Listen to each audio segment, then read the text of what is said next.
E aí, pessoal, tudo bem? Vitor Aguiar falando, começando mais uma edição do podcast Touros e Ursos, o podcast do seu dinheiro. Nessa semana a gente está fazendo aí um pouquinho mais cedo, fazendo na quinta-feira, afinal de contas, amanhã, sexta-feira santa, feriado, então a gente antecipou em um dia o nosso podcast.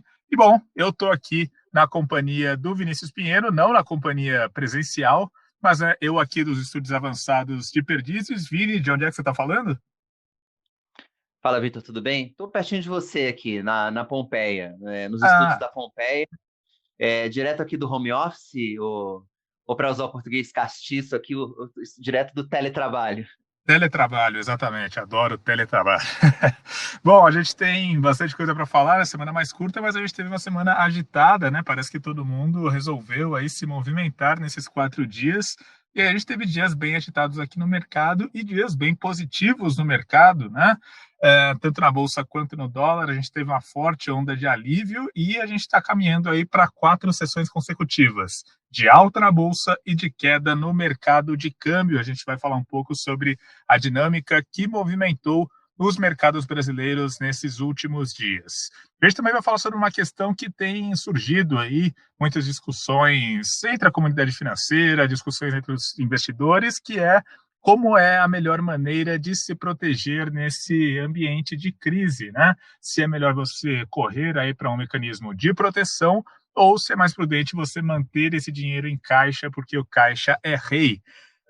Vamos falar também sobre a questão da eleição americana, né? A eleição americana, na verdade, ela era apontada no começo do ano como principal fator de movimentação dos mercados, acabou ficando em segundo plano perto da crise do coronavírus, mas ainda assim é um fator importante. A gente teve um desdobramento aí que foi a desistência do Bernie Sanders da corrida pela Casa Branca. A gente vai discutir um pouco sobre os desdobramentos, né, dessa movimentação do Bernie Sanders e como é que o mercado reagiu à notícia. Claro que a gente também vai falar sobre tudo que movimentou aqui o cenário político brasileiro. A gente teve uma mini crise em Brasília envolvendo aí a figura do ministro da Saúde, Luiz Henrique Mandetta. A gente teve aí um rumor de que ele seria demitido, depois ele não foi demitido, enfim, tivemos aí bastante nebulosidade, bastante turbulência lá em Brasília e também em Brasília a gente vê aí uma bomba fiscal sendo discutida lá no Congresso. Também vamos falar um pouco sobre esse assunto, né, Vini? Bom, para começar aqui o podcast dessa quinta-feira hoje, queria falar com você sobre, né, esse presente de Páscoa aí que os mercados estão recebendo de maneira antecipada. Afinal de contas, né, a gente encerrou a semana passada ali num nível bastante baixo da bolsa. A gente encerrou com o dólar a 5,32, a nova máxima histórica, e de repente a gente teve 4 dias aí de alívio, né? Não sei como é que vai fechar hoje, mas pelo menos durante essa manhã, mais um dia de alívio aqui nos mercados brasileiros. E, enfim, né? Eu acho que foi até de certa maneira surpreendente, né, esse movimento, porque a gente tinha ali alguma preocupação com o petróleo, a gente tinha aí muitas incertezas no fronte do coronavírus, mas aparentemente o mercado ele assumiu aí uma postura de menor aversão ao risco nos últimos dias, né? Vitor, tem razão. Você falou a palavra-chave. Foi surpreendente essa retomada do mercado nessa semana, essas 4 altas consecutivas, né? Uma semana inteira, né? Se a gente considerar que amanhã não vamos ter pregão, então se a gente confirmar 4 altas consecutivas, vamos ter uma semana inteira de alta da Bolsa e também um alívio importante no dólar, que chegou a passar do patamar de 5,30 e agora a gente está vendo a moeda americana aí abaixo de 5,10 nesse momento, né? R$ 5,06 no momento que a gente está conversando aqui.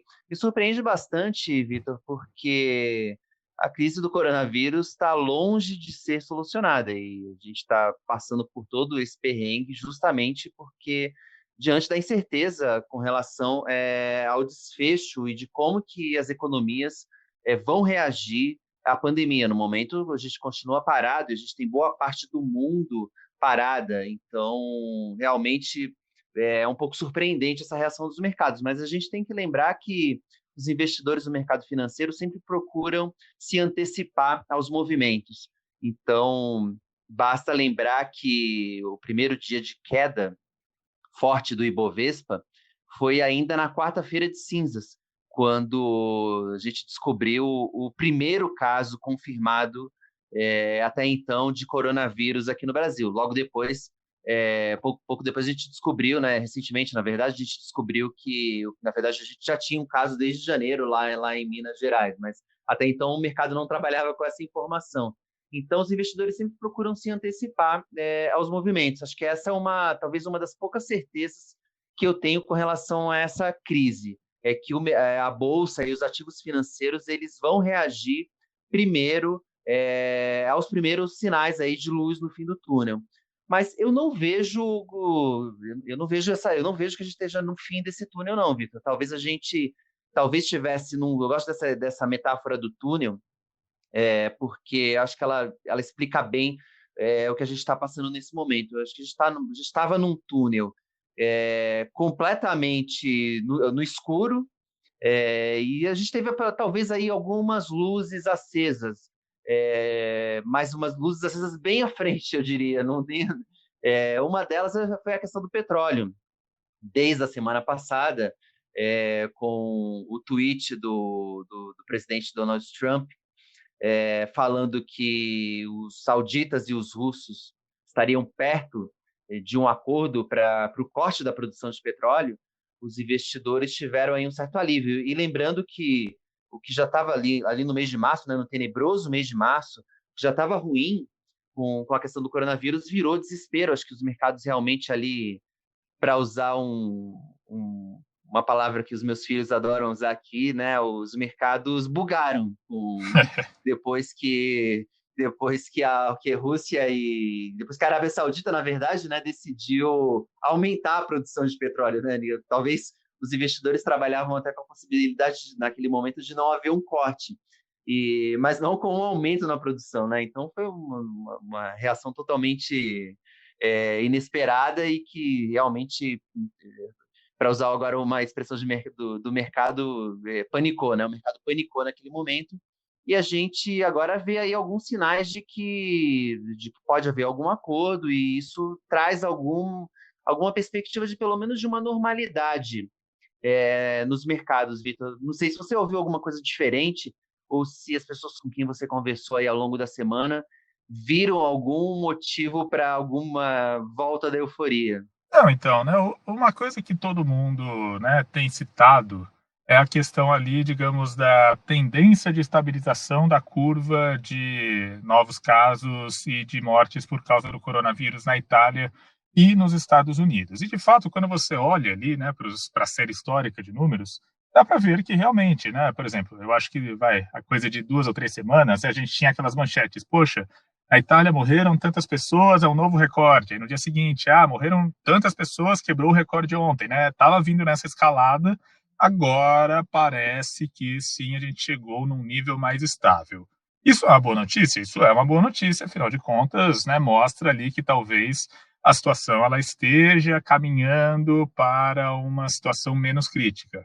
Mas é claro que isso não é assim a solução, né, da crise do coronavírus. A gente ainda tem uma quantidade muito grave de pessoas sendo contaminadas e pessoas morrendo por dia, né? Então, não é que, poxa vida, né, o coronavírus aí chegamos, né, na solução, vai acabar ali semana que vem. Não vai. O impacto ainda vai durar muito tempo. O próprio Trump diz que esse mês de abril vai ser muito duro lá nos Estados Unidos, né? Ele mesmo admite que a situação ela ainda vai piorar bastante no sentido de que ainda vamos ter assim uma quantidade muito grande, muito triste, né, de mortes e então eu entendo, né, quando o mercado ele olha para essa tendência de curva e já faz projeções para o futuro, afinal de contas, né, é uma mudança de tendência. Só que né, me parece que algumas pessoas elas estão já assumindo uma postura de olha só, o pior já passou, quando eu acho que ainda não, né? Eu acho que ainda vamos ter, né, tanto do ponto de vista de saúde pública quanto do ponto de vista de economia, uma situação ainda bastante delicada aí na Europa, nos Estados Unidos. Aqui no Brasil a gente está um pouco para trás na curva, então a tendência é que a gente ainda tenha dias mais difíceis daqui para frente, então a gente ainda não chegou nessa fase de estabilização.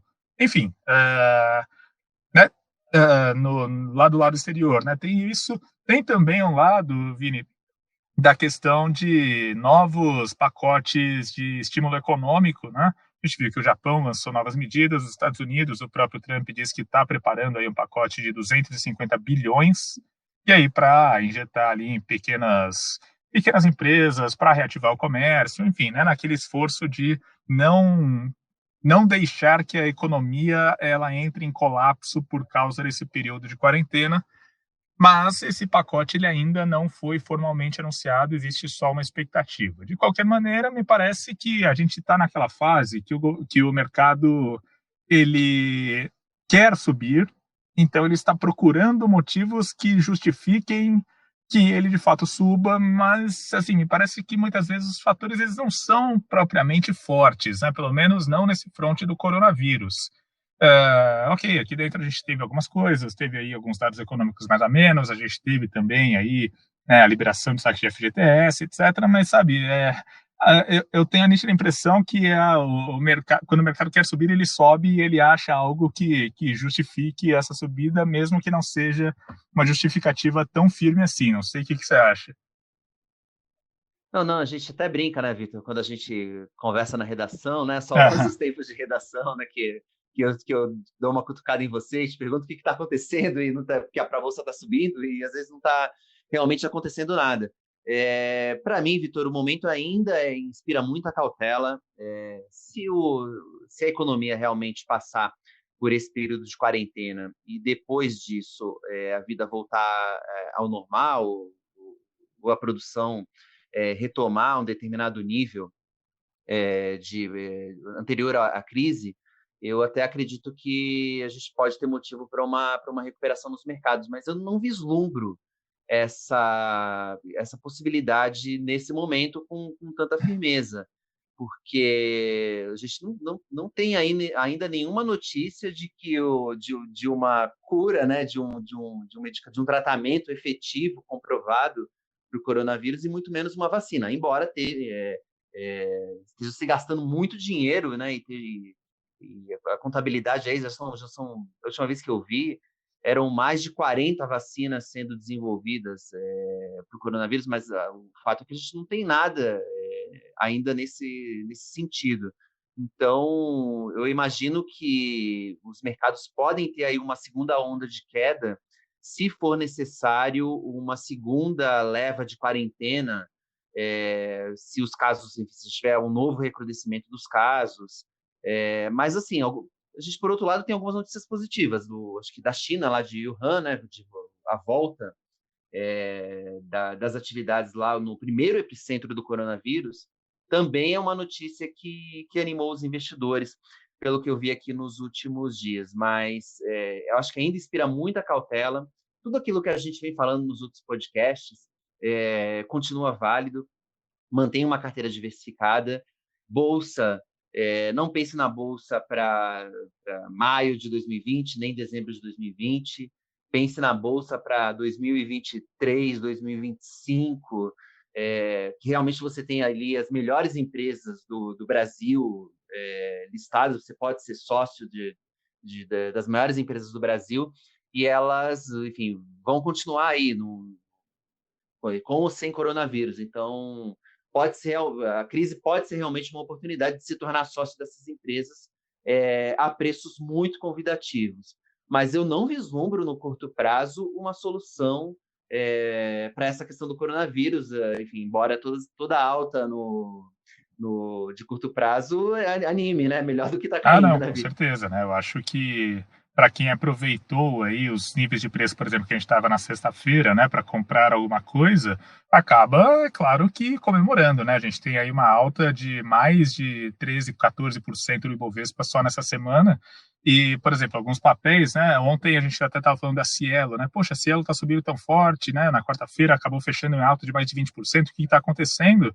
Eu acho que é muito com base nesse pensamento de, poxa, os preços são tão baixos que se você tem um pensamento ali um pouco mais de longo prazo, é quase certo que você vai ter um lucro, né? As ações da Cielo estavam abaixo dos R$ 4 na sexta-feira passada, então a gente vê que isso disparou, né? Muito interesse, disparou muita gente aí querendo ser acionista da Cielo, né? Porque nesses níveis de preço, realmente fica muito difícil você pensar que, poxa, né, é uma aposta que não vai render nada ali em 2 anos, 3 anos, né?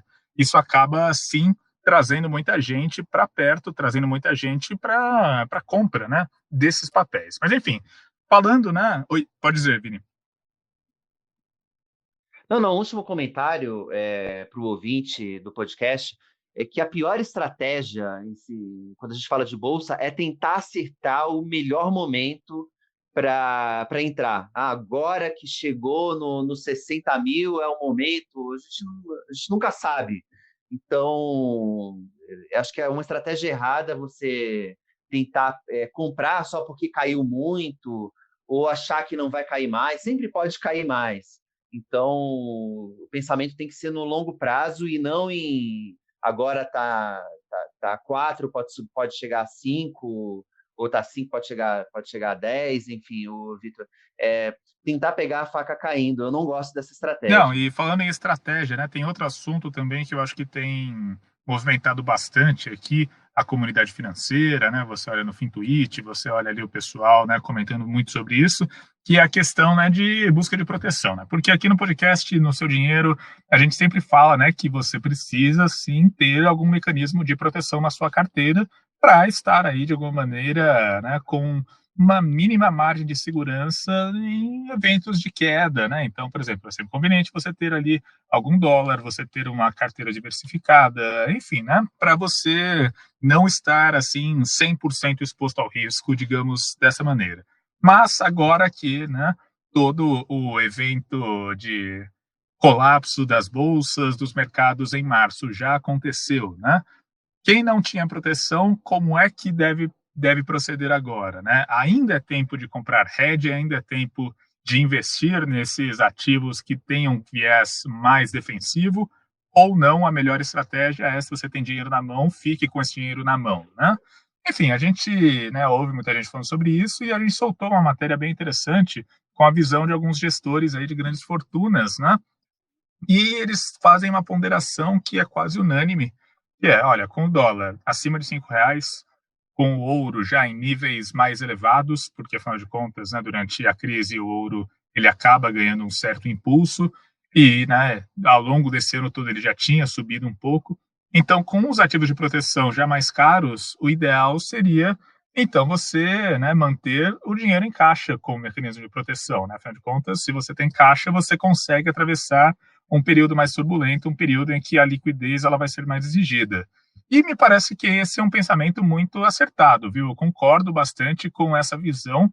Afinal de contas, né, eu acho que a gente está num modo em que muitas empresas, muitos investidores, eles entram ali numa, digamos, um modo de sobrevivência, né? Você tem que garantir que você precisa de liquidez e, em última instância, ter posição de caixa relevante é fundamental, né? Ô, Vitor, tem um vídeo circulou na internet, né? Pelo menos circulou na internet nesse mundinho das finanças, né? Que foi um vídeo, uma entrevista do Ray Dalio, né, um dos maiores gestores de todos os tempos aí no mercado. Lá em Davos, ele deu uma entrevista falando que cash is trash, né? Enfim, o caixa é lixo. E os fundos do Ray Dalio sofreram bastante ali, menos de um mês depois, com a crise do coronavírus. E, enfim, isso acabou virando meme ali para os detratores ou para os invejosos ali do Ray Dalio.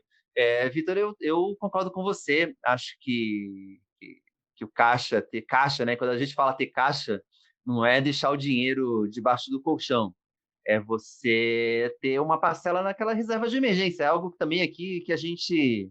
Outra.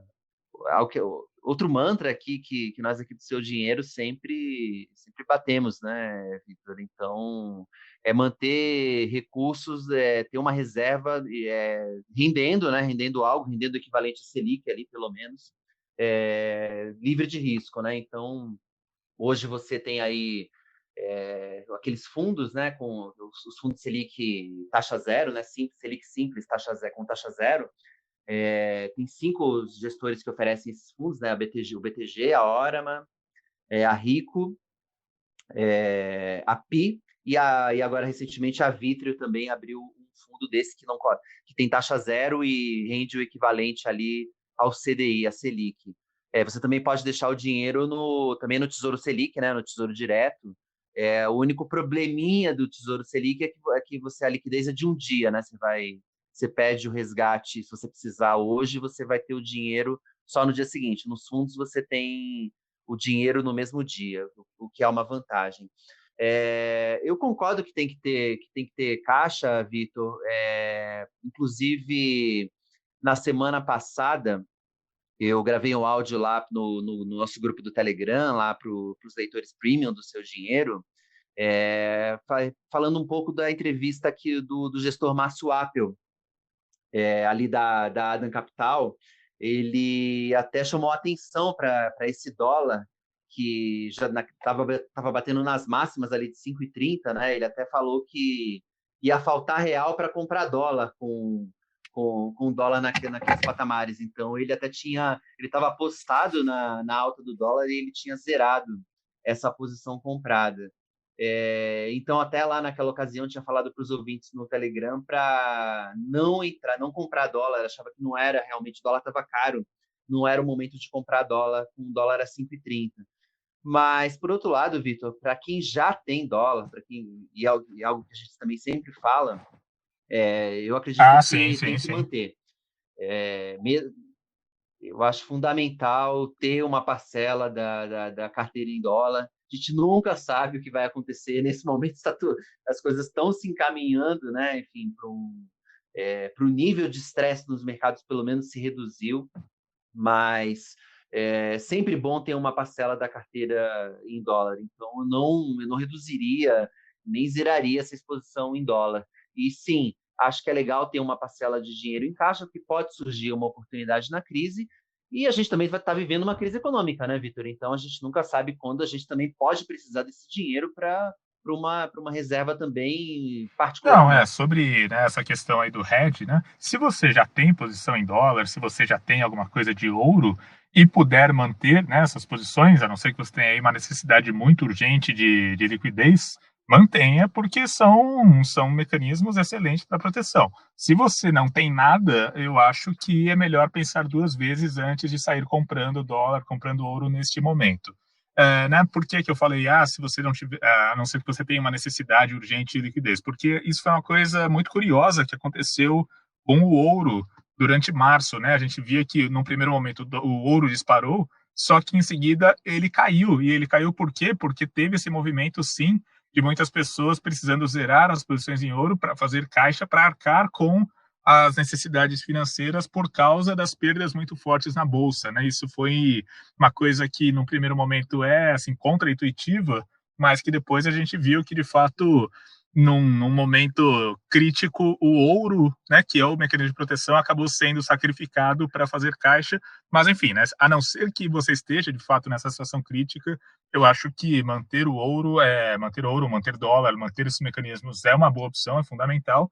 Mas se você ainda não tem esses mecanismos, eu acho que é melhor ir com cautela, né? Não ir com tanta sede ao pote para comprar esses ativos de hedge.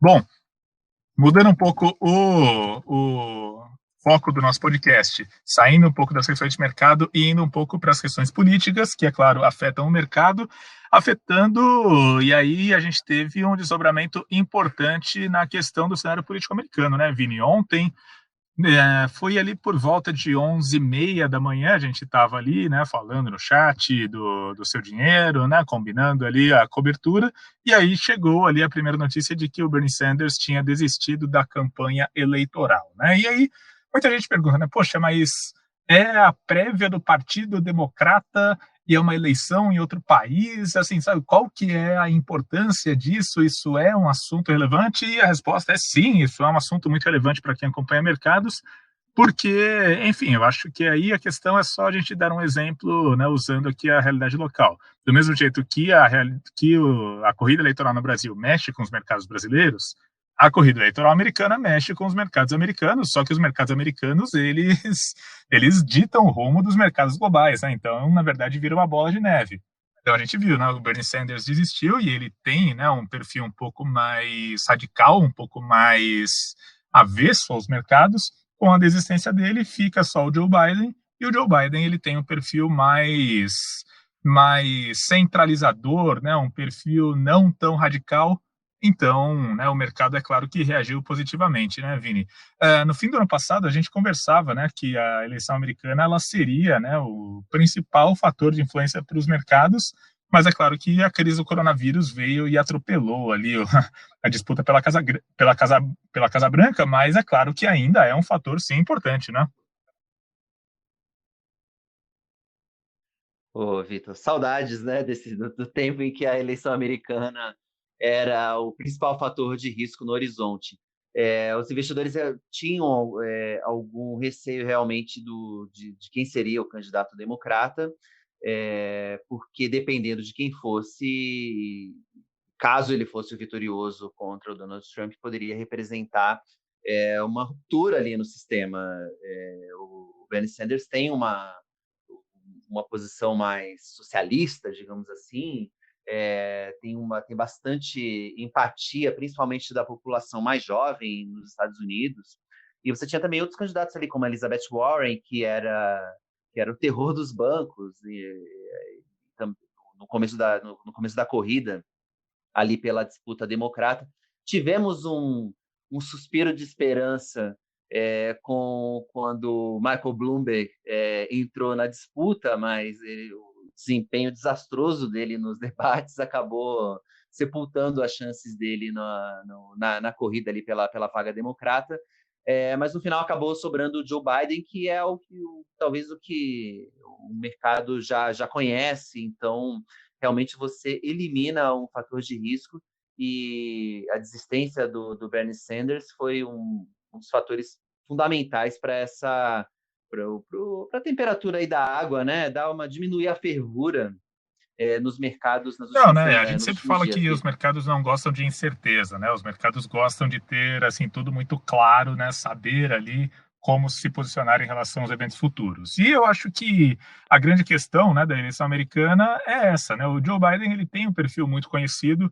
Ele foi vice-presidente das gestões do Barack Obama e ele é um candidato democrata, digamos, mais clássico no sentido de não oferecer grandes rupturas em relação ao establishment. Então, a gente tem, de um lado, o Joe Biden, um candidato com um perfil muito conhecido, já muito mapeado, e do outro, Donald Trump, que goste ou não do Donald Trump, todo mundo já sabe qual o modus operandi dele. Então, o mercado agora ele consegue traçar com muita clareza quais serão os cenários com a vitória de um ou de outro. Então, eu acho que isso tira muito da incerteza da eleição. É claro que aí cada um tem as suas preferências, quem você quer que seja presidente, quem não quer, mas fato é que para você fazer projeções, agora você tem um cenário bem mais tranquilo do que, por exemplo, se o Bernie Sanders fosse o indicado, se a Elizabeth Warren fosse a indicada, né? Então, eu acho que a questão passa por aí, né? Não é uma questão de, poxa, tal candidato é melhor ou pior. Não, é tal candidato, ele traz mais clareza do que outro, né? Imagina a incerteza que seria essa eleição americana no meio de uma recessão, Vitor. Uma coisa seria o Bernie Sanders contra o Trump, com a economia americana do começo de 2020. Era uma economia bastante pujante, até quando os mercados começaram a sentir a crise, os dados mais negativos vindos do coronavírus, sempre a tábua de salvação dos investidores naquele momento para justificar as suas posições compradas era o momento da economia americana, que era muito bom.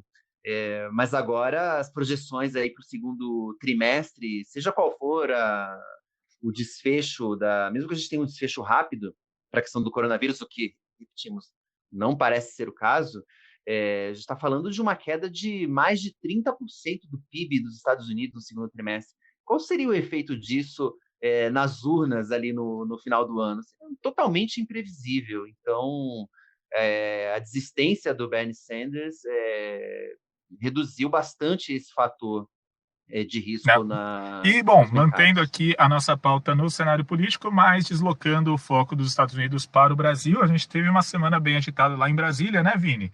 E aí tem, acho que, dois assuntos, né, que estão concentrando as atenções do mercado, né? Em primeiro lugar, tem a questão ali envolvendo o ministro da Saúde, Luiz Henrique Mandetta. No começo da semana teve uma turbulência muito forte envolvendo a permanência dele ou não no cargo. E agora, mais para este fim de semana, para essa véspera de feriado, tem a questão de uma bomba fiscal sendo desenhada lá no Congresso. Bom, acho que começando pela questão do ministro Mandetta, né? Enfim, nessa altura do campeonato todo mundo já sabe, né, mais ou menos o que aconteceu, né? O Mandetta e o presidente Jair Bolsonaro, eles estavam ali num atrito público, Mandetta defendendo ali as medidas de isolamento, o Bolsonaro defendendo ali que não seja tão rígido, que era preciso evitar um colapso da economia, um fechamento total da economia, e na segunda-feira essa tensão chegou no ápice, mas no fim o Mandetta acabou permanecendo no cargo, né? E, de certa maneira, essa permanência do Mandetta, ela acabou trazendo uma tranquilidade, né, para o mercado, em primeiro lugar porque o trabalho do ministro ele tem, sim, um respaldo popular e tem um respaldo dos investidores, e, em segundo, porque, né, existe a esperança de que, ok, então a gente coloca aí um ponto final nessa história e agora a gente caminha para frente, né? Eu acho que todo mundo está muito tenso com esse bate-cabeça, né? E aí tenso em relação a as diretrizes de saúde pública e as diretrizes econômicas, né? Nesse ambiente, como é que fica, de fato, a direção do país. Exatamente, Vitor. Você falou aí do respaldo dos investidores, mas até muito mais importante do que o respaldo dos investidores é o respaldo científico que o ministro Mandetta tem. Então, que é o que deveria, que é o que deveria nortear as ações do presidente Jair Bolsonaro, mas infelizmente não é o que vem acontecendo.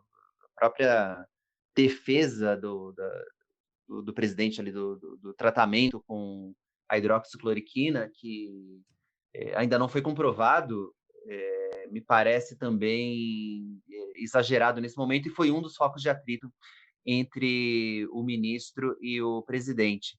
Agora, Vitor, independentemente dessa questão, para mim o Mandetta já é Ah, um sim, sim, ex-ministro em sim. atividade. Acredito que o presidente Acredito que o presidente Jair Bolsonaro só não o demitiu no começo da semana porque houve uma pressão muito, mas muito forte contrária. Mas eu acredito que passando a crise ou passando o ápice da crise, o ministro ou vai pedir para sair ou vai ser substituído. Só espero que ele não seja como a gente chama aquele ex-jogador em atividade, né? Que é aquele craque que faz alguns lampejos, mas já está em fim de carreira e não faz muita diferença para o time.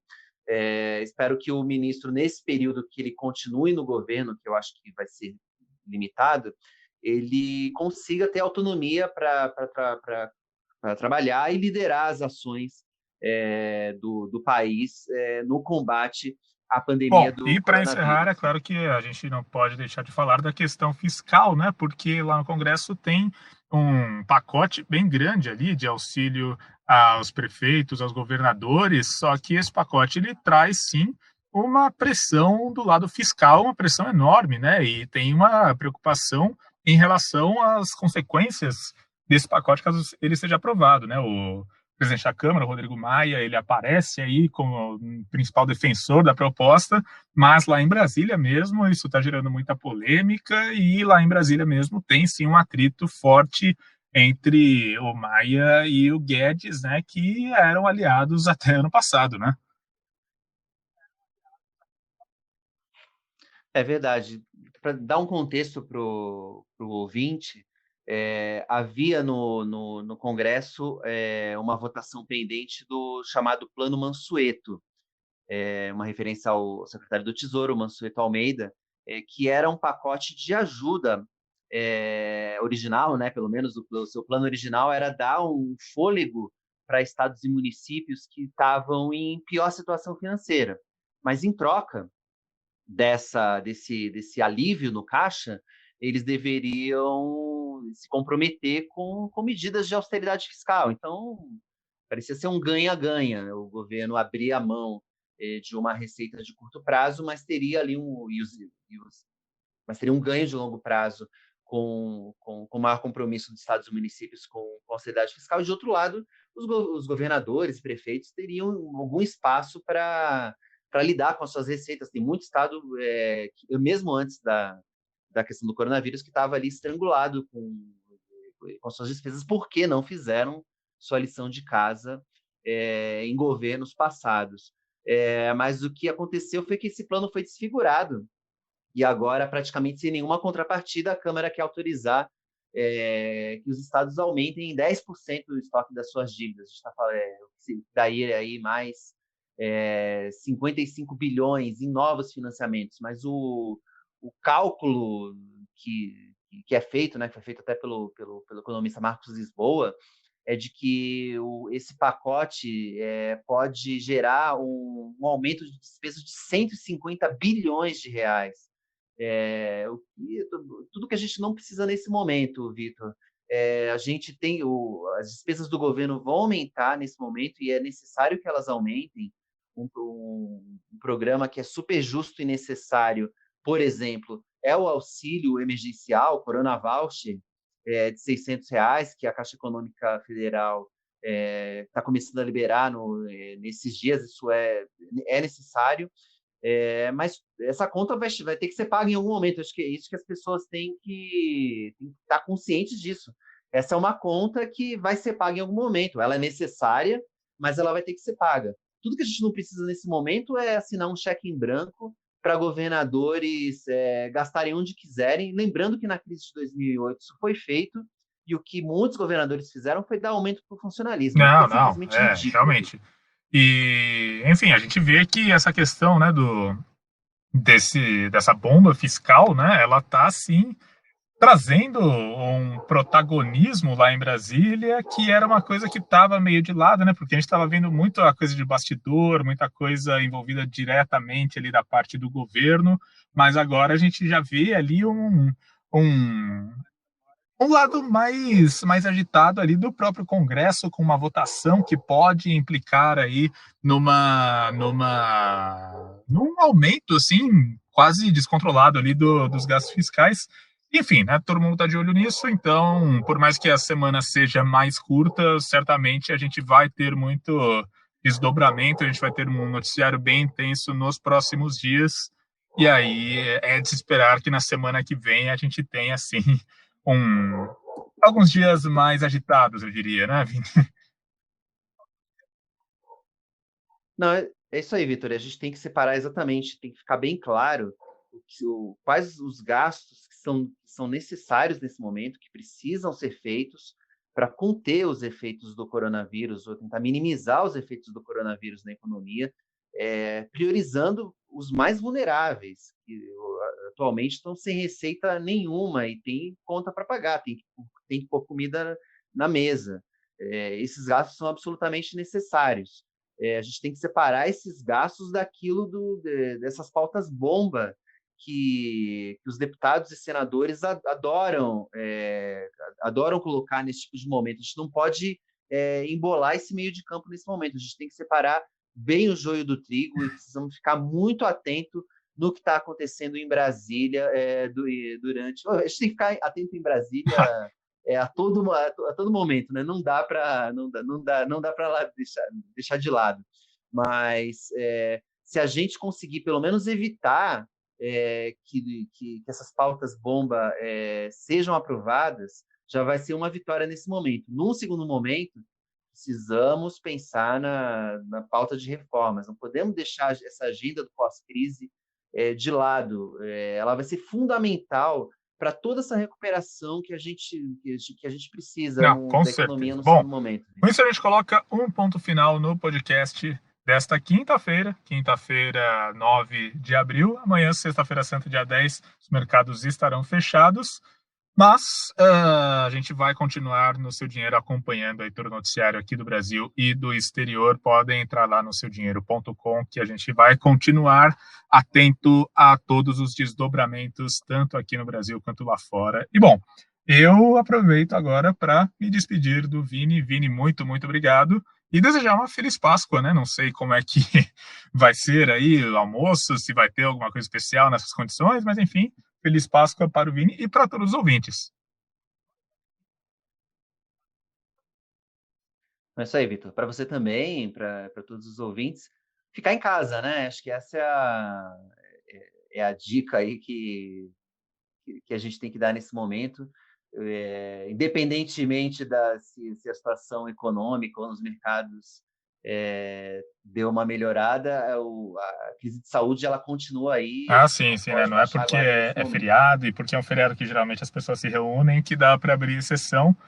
Esse ano, né, todo mundo vai ter que passar a Páscoa em casa, talvez sem aquele ovo de chocolate, talvez sem aquele bacalhau, ou enfim, talvez sem aquele almoço especial, mas não tem problema, é só esse ano. E, enfim, né, dá pra gente se conectar aí com a família, com quem a gente gosta, pelo computador, pela internet. O jeito vai ser fazer via teleconferência, mas é para o bem maior de todo mundo, para que ano que vem todo mundo esteja junto, né? É isso aí, Vitor. É Foi isso tudo aí. usar a Bom, gente, tecnologia a nosso muito, muito favor. obrigado pela audiência. Encerrando aqui mais um podcast Touros e Ursos. Na semana que vem a gente está de volta com mais, tá certo? Tchau, tchau, um abraço.